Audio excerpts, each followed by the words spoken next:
Upstate Medical University in Syracuse, New York invites you to be the informed patient with the podcast that features experts from Central New York's only academic medical center.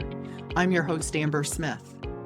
Up to 10% of people with untreated Lyme disease may develop Lyme carditis, which affects the heart.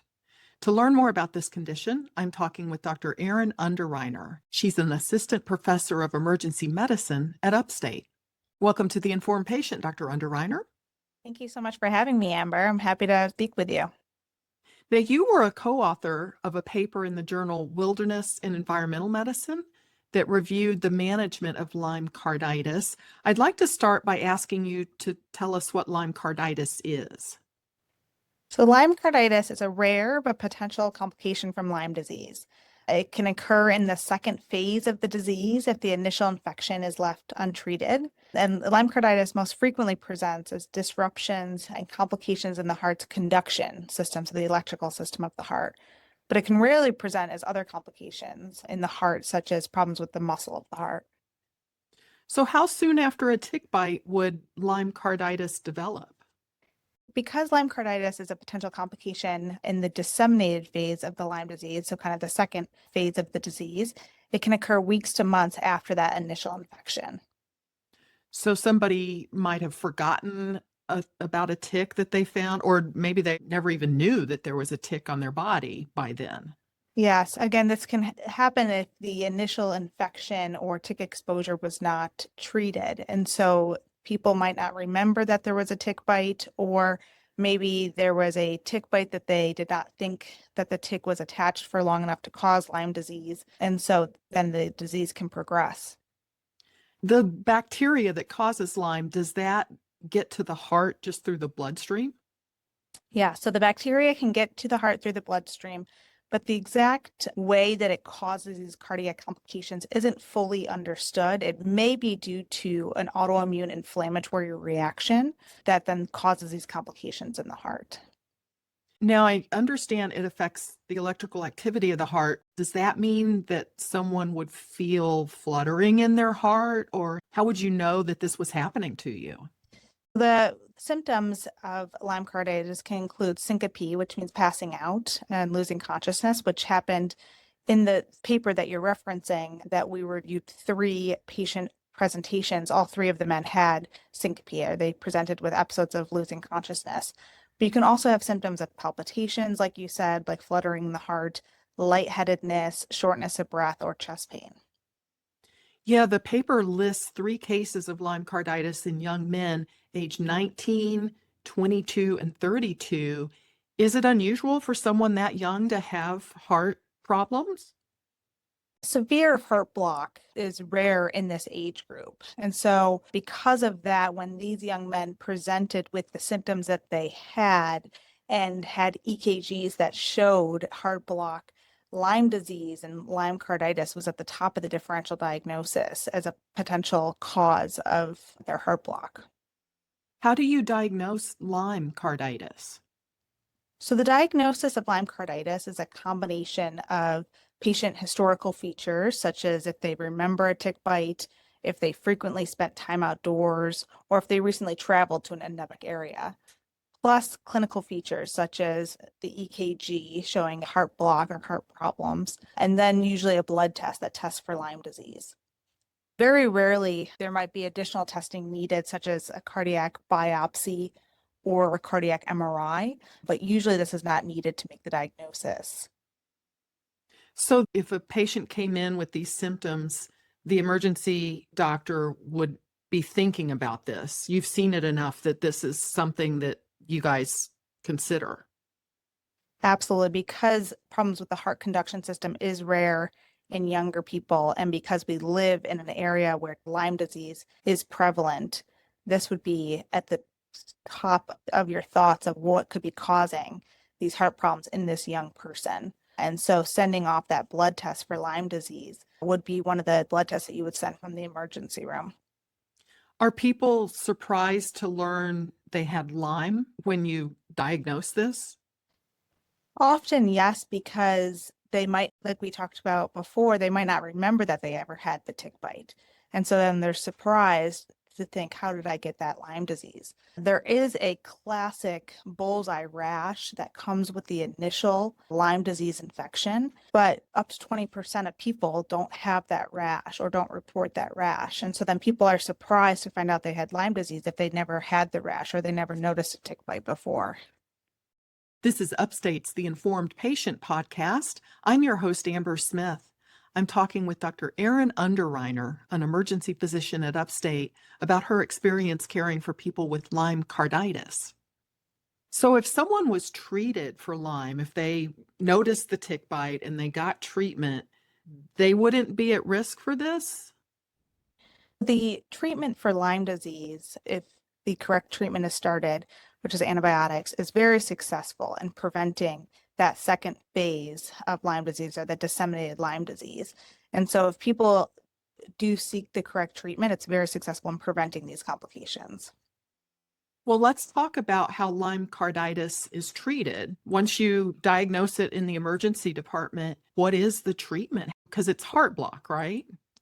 Correct. So the treatment for Lyme carditis depends on the severity of the Lyme carditis. And so there's varying degrees of severity of the heart block. And so at the most mild degree of heart block, it's called a first degree heart block. If the first degree heart block is with a PR interval of less than 300 milliseconds, and that's something that shows up on the EKG, then those patients can be treated with oral antibiotics. And the treatment is for 14 to 21 days. Anything beyond that mild Lyme carditis, so this would include patients with a second or third degree heart block, which is also defined by looking at the EKG, those patients need to be started on IV antibiotics and admitted to the hospital for closer monitoring. Once the treatment starts to work, which is often within about a week, then the patient can be transitioned to oral antibiotics to finish out the rest of that 14 to 21 days. So the heart block should resolve within 14 to 21 days. Is that right? Yeah, so with treatment, the prognosis for Lyme carditis is very good. And so the heart block resolves in most people, and in most people, they recover within 1 to 6 weeks. The median time for kind of resolution of even the most severe heart block is usually within 6 days. Do you ever see heart valve damage from Lyme? There have been case reports of Lyme carditis causing valve disease, such as something called mitral regurgitation. But Lyme carditis causing valve disease or damage to the heart muscle is more rare than issues with the conduction system or Lyme carditis causing problems with the conduction system. Yeah, carditis, doesn't that mean inflammation of the heart? It does mean inflammation of the heart. And you can have other forms of Lyme carditis besides just issues with the conduction system. So things such as myocarditis, which is inflammation in the muscle, endocarditis, and pericarditis. Again, those are more rare, but they're usually more mild and what we'd call self-limited. So they get better on their own.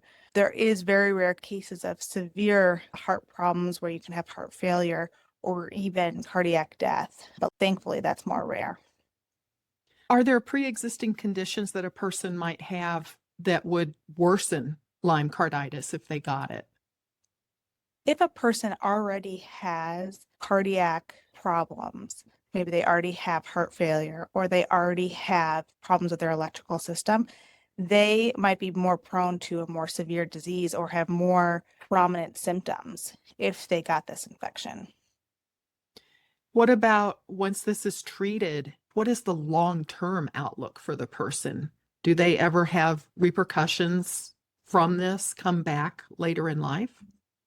In general, with antibiotics, the heart block and the Lyme carditis causing issues with the conduction system, the prognosis is very good and can have complete resolution of that heart block. And the 3 men in our review had complete resolution of the heart block at their follow-up appointments and their follow-up EKGs. There are other case reports of people having long-term consequences when it did affect the heart muscle and caused heart failure, but that's very rare. What about a person who is successfully treated for this and then a few years later gets another tick bite and another Lyme infection, this doesn't protect them from it happening again, does it? Unfortunately, you can get Lyme disease again. Even if you're fully treated and take the correct antibiotics, you are at risk that you could get Lyme disease or Lyme carditis again in the future with a future tick bite. Is Syracuse considered an endemic area for ticks that carry Lyme? Yes, Syracuse is considered an endemic area for ticks carrying Lyme disease. But in addition to Lyme disease, we also see cases of other tick illnesses, including anaplasmosis and babesiosis. So prevention is probably the best thing. What is your advice for people to avoid tick bites? Prevention of tick bites from the beginning is the best way to avoid Lyme disease and any of the complications from Lyme disease. The types of ticks that carry the bacteria that causes Lyme disease, they like grassy and wooded areas and wooded environments. And so some of the best defenses we have include wearing protective clothing, using insect repellents, and doing thorough skin checks when you come back inside after being in these grassy and woody areas. The CDC also recommends considering wearing permethrin-treated clothing or using permethrin-treated hiking or camping gear when you're going to be outside for prolonged periods of time. And you can pre-treat the clothing and the camping gear yourself with permethrin, or you can buy actually clothing and gear that's pre-treated with permethrin. And if you find a tick and you remove it, there's a good chance it will not have had time to transmit, right? Yeah, so if you do find a tick on your body, removing it within 24 hours of attachment greatly decreases the chance that that tick was able to spread the bacteria. If the tick is attached for greater than 36 hours, then starting antibiotics within 3 days is recommended. So if you maybe were camping over the weekend and you notice a tick on Tuesday and you think that maybe that tick was attached from over the weekend, it's important to talk to your doctor about getting antibiotics to prevent developing Lyme disease. Well, this is important information. Thanks for sharing it with us. Absolutely. Thank you for having me. My guest has been Dr. Erin Underriner. She's an assistant professor of emergency medicine at Upstate. The Informed Patient is a podcast covering health, science, and medicine, brought to you by Upstate Medical University in Syracuse, New York, and produced by Jim Howe, with sound engineering by Bill Brokel and graphic design by Dan Cameron. Find our archive of previous episodes at upstate.edu/informed. If you enjoyed this episode, please invite a friend to listen.